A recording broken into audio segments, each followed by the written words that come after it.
Color vision test. People with color vision deficiencies have difficulty identifying some colors or distinguishing between certain colors, typically red and green, and more rarely blue and yellow, and will generally see fewer colors than people without them. Most color vision defects are inherited, and the need for testing will be identified when an optometrist takes a family history. It is recommended that all boys are screened, but a girl need only be tested if her mother or her male relatives are color deficient, or if she appears to have difficulty recognizing certain colors. The most commonly used color vision test is the Ishihara Test, named after the Japanese ophthalmologist who invented it, which is especially good for identifying red-green color deficiencies. The test comprises 38 color plates, including one control card, most of which have colored numbers hidden within a pattern of different colored dots. You will be shown the cards and asked to identify the numbers you can see. Another widely used test is the Farnsworth D15 test, in which you will be asked to arrange 15 colored discs in sequence. People with hereditary deficiency do not have a disease, and the condition does not change. Contrary to popular belief, those affected are not colorblind. It is very rare for a person to be unable to see any colors at all. The deficiency may be slight, moderate, or severe, and may have an impact on potential career choices. Tinted lenses can help in some cases. Some color vision defects can develop later in life, but they are likely to be associated with drugs, disease, or toxins from excessive drinking and smoking, for example. Acquired defects are usually worse in one eye than the other and more often associated with a blue-yellow defect. They may improve but can worsen too. 1 in 12 men and only 1 in 200 women have color vision problems.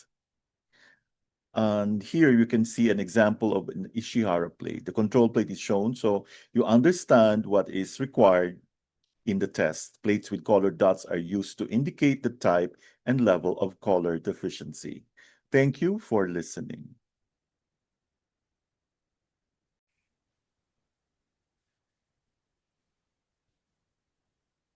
Let's now go to identification of patterns. Let's discuss relationship between Chinese medicine diseases and patterns.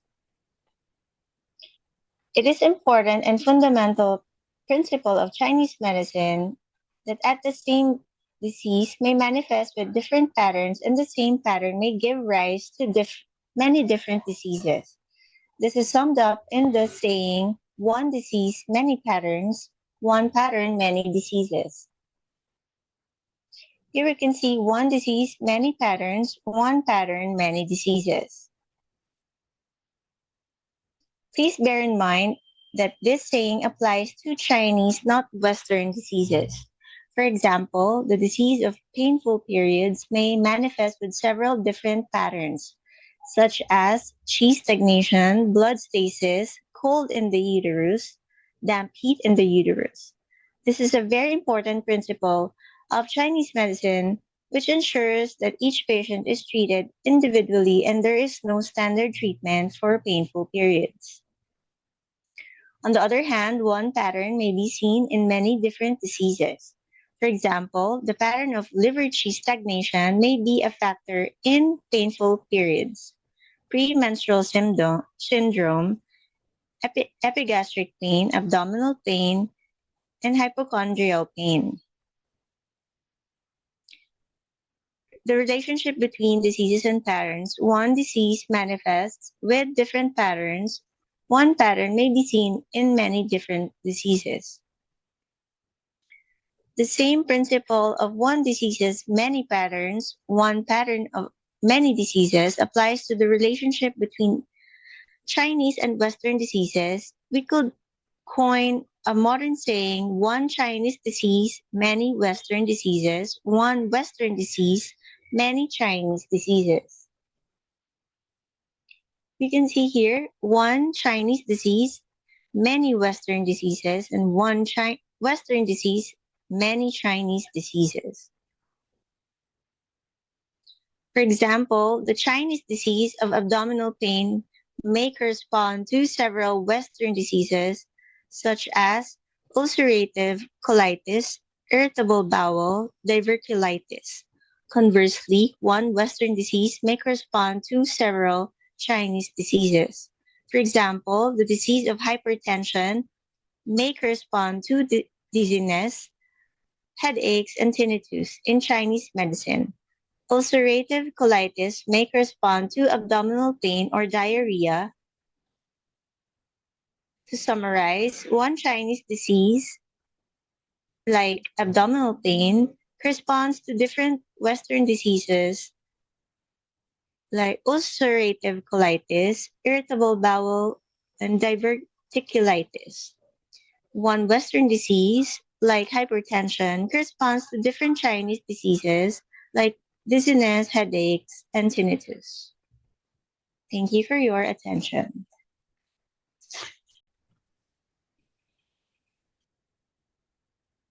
Let's discuss the food tie-in with spleen meridian, and particular spleen A, T, Chi, Earth pivot.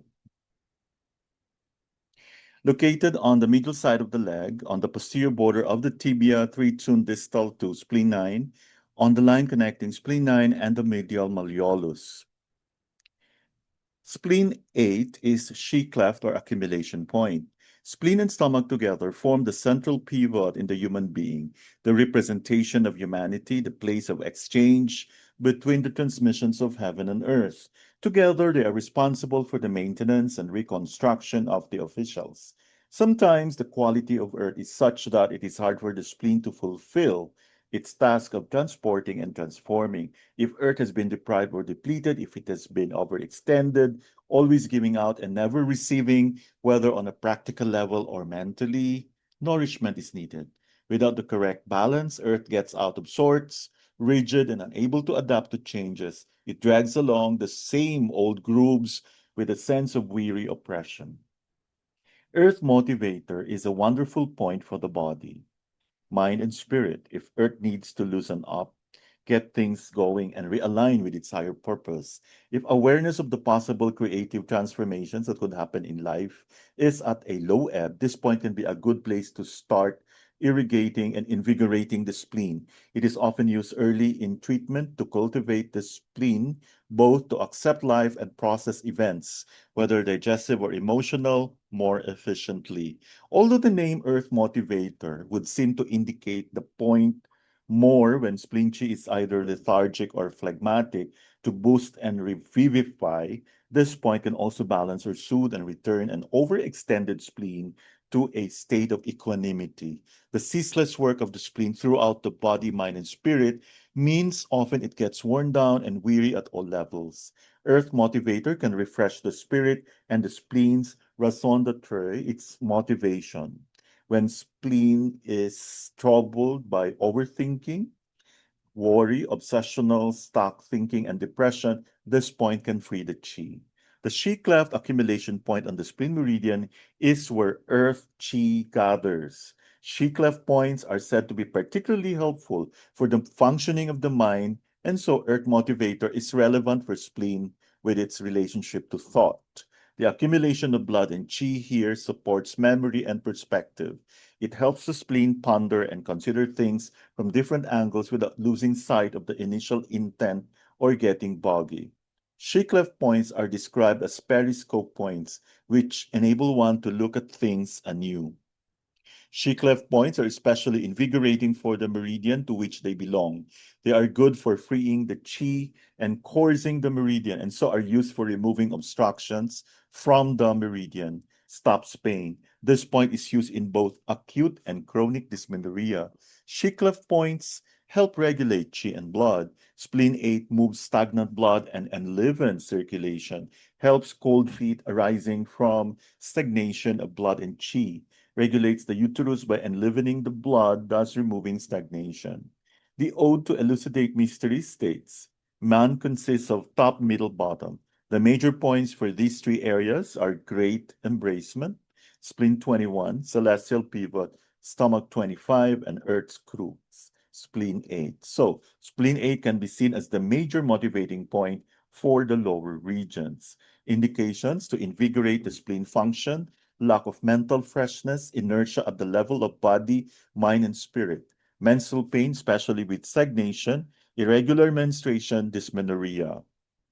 So spleen 8, accumulation point, influences the middle and lower jiao. If other spleen points aren't working the way you feel they should, consider using spleen 8. It shakes up the earth, forcing it to move, bulldozing the earth, and turning it over, thus allowing it to receive. This will get the vital chi moving for a patient who is sluggish. All pulses can change, breaks down energy blockages, helps with stuck or obsessional thinking patterns, for irregular menstruation, scanty or acute, and for painful periods. Articular troubles and restrictions of movement can mean that chi and blood are not flowing freely to the parts of the body that need them. Help support spleen's role of transportation and transformation. Indications and potential point combinations. For menstrual and urogenital disorders, we combine spleen 8 with spleen 6, CV4, bladder 23. For acute digestive disorders such as poor appetite, abdominal pain, and distension, we combine spleen 8 with spleen 6, stomach 36, and GV20. For urinary retention or incontinence, we use spleen 8 together with spleen 6, kidney 3, bladder 27, bladder 28. For venous problems, especially edema, we use spleen 8 together with spleen 6, spleen 10, stomach 36, bladder 23, GV20. Evidence-based application. Case series reports spleen 8 is effective for medial thigh pain, abdominal aching and distension, and chest pain on exertion. Thank you for your attention.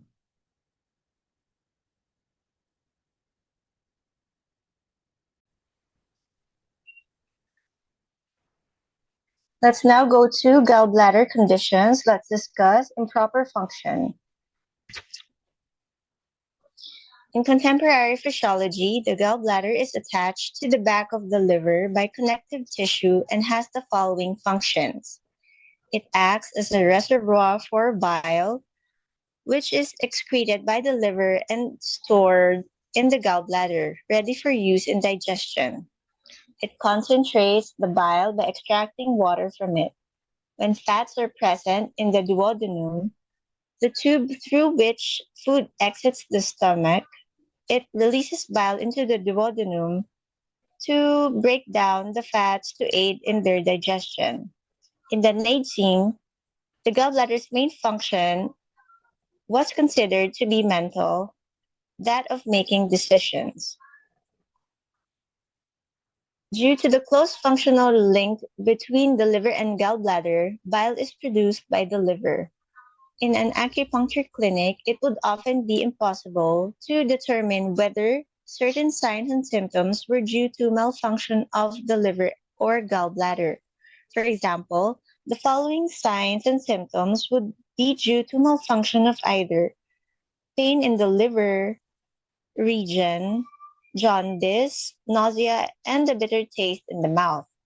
However, also due to this close functional link, treating the liver with acupuncture would also treat the gallbladder. For this reason, there is not usually the need to separately consider conditions of the gallbladder. Also, due to this close relationship, acupoints on the gallbladder meridian are often used to treat liver conditions. For example, the acupoints gallbladder 34 and gallbladder 41 are used often to treat stagnated liver function.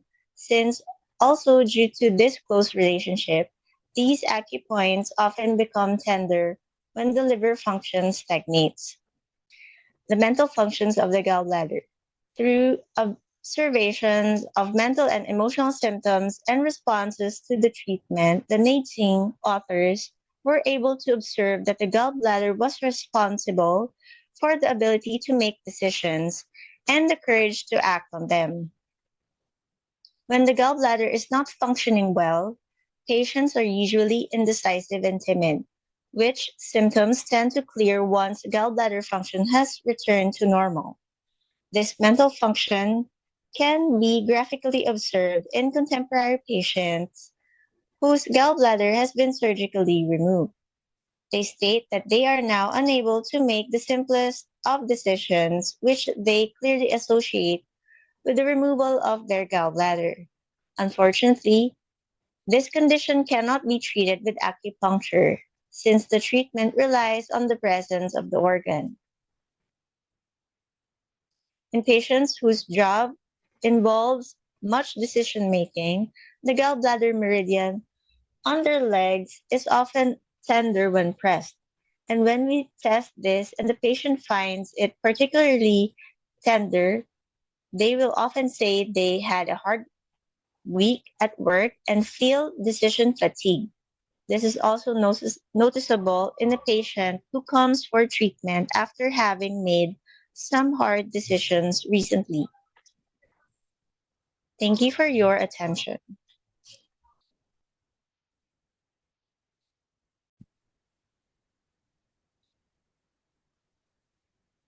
Diagnosis by 6 meridians. Diagnosis by the 6 meridians is the method used in the treatise on cold attack to differentiate illnesses due to attack by exogenous cold.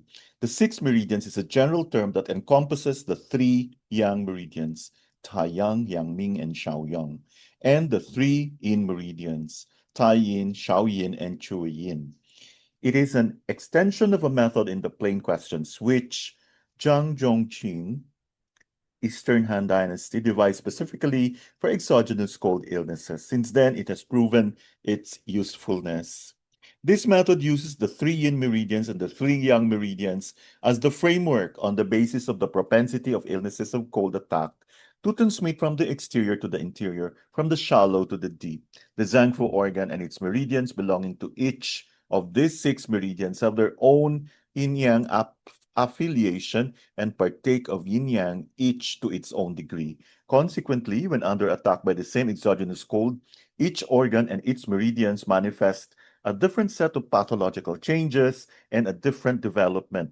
This was the impetus that led Zhang Zhongqing to develop this method.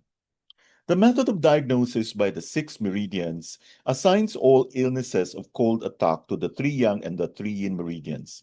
It establishes the standard progression of such an illness from yang to yin, from exterior to interior, Tai Yang, Yang Ming, Shao Yang, Tai Yin, Shao Yin, Chui Yin. It further clarifies the understanding that in the course of an illness, each stage has its own characteristics. The method also emphasizes the mutually influential relationship among these three yang and three yin meridians. For these reasons, proper application of the method of diagnosis by the 6 meridians can help the physician to accurately identify the cause of an illness of cold attack, its development and progression of transmission, and to guide the physician in its treatment and his choice of herbs. Let's start with the Taiyang meridian. The Taiyang meridian encompasses the superficies of the body and serves as the protective fence for the other meridians. When exogenous wind or cold attacks the body, mostly it first attacks the Taiyang meridian. Genuine qi rises to do battle with evil qi. The struggle between genuine qi and evil qi in the exterior gives rise to the symptoms of Taiyang illnesses. Taiyang illnesses are of two categories: Taiyang meridian, Taiyang fu organ. Illnesses of the Taiyang meridian are those in which exogenous evils attack the superficies. Because of differences in patient's constitution and in the nature and virulence of the pathogenic evils, there is the further differentiation between wind invasion and cold attack in Taiyang. In an illness of wind invasion in Taiyang, the symptoms are those of the wind evil attacking the superficies. So the defensive chi and nutritive chi become disharmonious. The main symptoms include headache, stiff neck, fever with sweating, wind intolerance, and a floating and even pulse. In an illness of cold attack in Taiyang, exogenous cold attacks and binds the exterior and blocks out defensive yang. The main symptoms include headache, stiff neck, fever with chills, no sweating but dyspnea, body aches, and a floating and tight pulse. The Taiyang Fu organ. In an illness of Taiyang Fu organ, the exogenous pathogenic evil is not expelled but progresses along the meridian to the urinary bladder. Clinically, there are two patterns: water retention and blood stasis in Taiyang. In water retention in Taiyang, heat evil in Taiyang is transmitted into the urinary bladder where it blocks bladder qi and causes it to stagnate. The symptoms are fever, wind intolerance, sweating, much thirst but vomiting upon drinking, difficult urination, lower abdominal distension, and a floating pulse. Blood stasis in Taiyang results from a combination of exogenous heat gelling and blood becoming static in the lower abdomen. The symptoms are spasms or hard distension of the lower abdomen, insane or wild behavior, normal urination, and a pulse that is deep but impeded or deep but hesitant. In some patients, there may be jaundice. Thank you for your attention. Okay. Let's now go to integumentary disorders. Let's discuss anatomy and physiology. The skin, long recognized as the largest organ, is responsible for providing the first line of defense in the entire body. While many body systems interact closely, the skin is a highly dynamic structure that achieves many specific functions within its individual structures. These functions include preventing fluid loss, providing a barrier of invading organisms, relaying sensations of touch, temperature, and pain, regulating body temperature and blood pressure, synthesizing vitamin D, excreting sweat, urea, and lactic acid. The skin structure is comprised of the epidermis, the dermis, and the subcutaneous tissue. The functional layers are clearly stratified, however, they may vary in depth depending upon location in the body. Here we have the structure of the skin. The epidermis is the outermost avascular layer of the skin. It contains 4 to 5 layers: the stratum corneum, the stratum lucidum, mostly found in skin on the hands and feet, the stratum granulosum, stratum spinosum, and stratum germinativum. Keratinocytes found in the basal layer, stratum germinativum, produce and synthesize waterproof protein keratin cells, which protect the skin. The early germinal keratinocytes multiply and migrate upward in an unorganized fashion through the epidermal layers until they lose their nucleus and form the tough layer of dead keratinocytes of the stratum corneum. The average epidermis differentiates upward from the basal layer to the stratum corneum every 30 days. After 14 days, the topmost level sheds and is placed with the next level. In addition to keratinocytes, the epidermis contains melanocytes, pigment producing cells that give skin its color. Sometimes referred to as the true skin, the dermis is composed of 2 layers: a thin upper layer, a papillary dermis, and a thicker lower layer, the reticular dermis. The reticular dermis lies between the papillary dermis and the subcutaneous tissue. As a connective tissue layer, the dermis provides strength and stability. The fibrous matrix of collagen and elastin is set in a disorganized fashion so that movement and resistance can occur.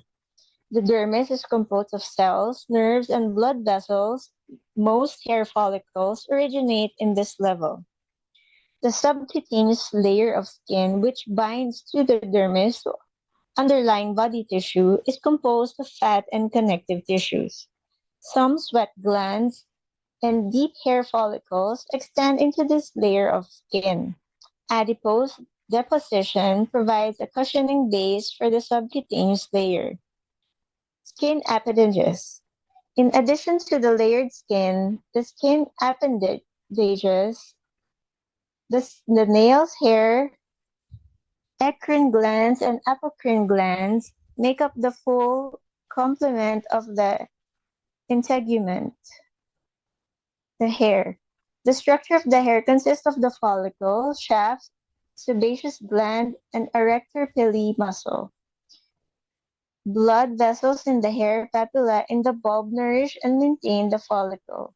As with the skin, melanocytes found in the bulb provide the color. We have here the structure of the hair.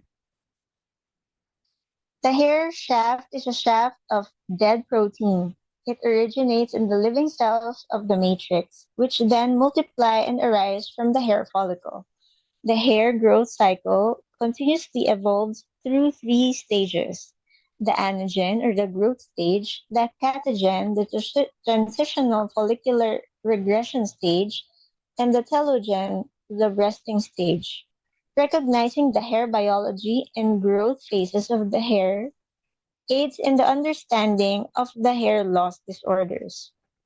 The nails found on the fingers and toes are keratinized plates. The anatomy of the normal nail unit includes the hard keratin nail plate, the nail bed, and the proximal nail fold and the nail matrix.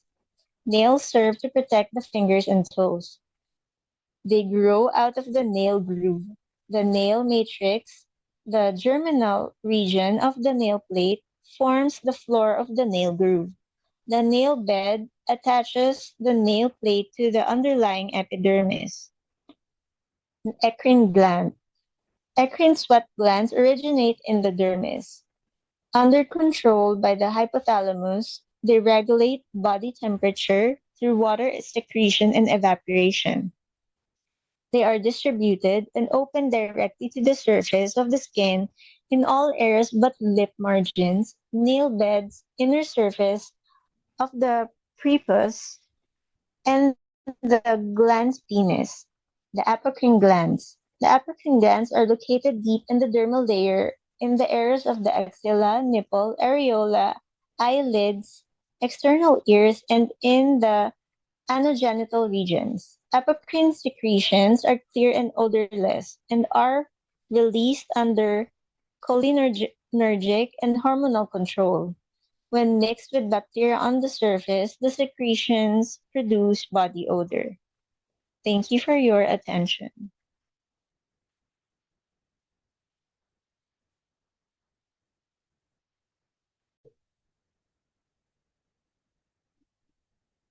Acupuncture for emergencies. Toothache.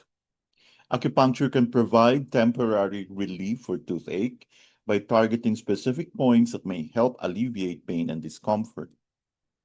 Toothache in TZM is often attributed to imbalances in the body's energy, blood, and organ systems. Key causes: Qi and blood deficiency. Insufficient Qi and blood can lead to poor nourishment of the teeth, resulting in pain. Accumulation of heat and dampness in the body can manifest as inflammation and infection, causing toothache. In TCM, the kidneys are believed to influence dental health. A deficiency may lead to weak teeth and associated pain. Emotional stress can cause liver Qi stagnation, which may contribute to tooth pain through tension and inflammation. A weak spleen can lead to poor digestion and the accumulation of dampness, potentially resulting in toothache. Wind, cold, or heat can invade the body and affect the teeth, leading to acute pain. Use Li4 and stomach 7 for upper teeth on the healthy side. Use Li4 and GB21. Use stomach 44 for lower teeth on the healthy side. Use the low back pain point. Use fork therapy.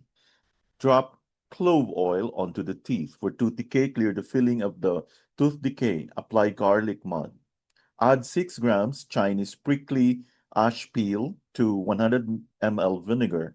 Bring to a boil for 10 minutes. Remove the peel. Rinse mouth with the vinegar. For continuous bleeding after tooth pulling, dissolve salt in water to prepare a high concentration salt solution. Use a cotton ball to dip the salt solution. Apply the cotton to the bleeding area of the tooth. Take it away after 1 hour. Mix 10 grams Chinese chives and 20 grains prickly ash. Grind into powder. Mix the powder with a little sesame oil to prepare a paste. Smear the paste on the affected face skin. Burn some apricot kernel into ash. Grind into powder. Apply into the whole of the dental caries. Add 1 banana skin and 10 grams rock sugar to water and cook as a soup. Drink the soup twice a day. Eat 1 peeled banana, dipping it into salt. Thank you for your attention.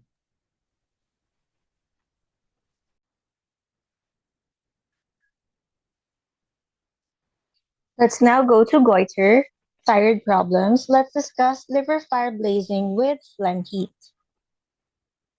The clinical manifestations: small or medium sized goiter, relatively soft, slippery under the finger, mental restlessness, insomnia, thirst, feeling of heat, irritability, red eyes, tremor of hands, red face, and bitter taste.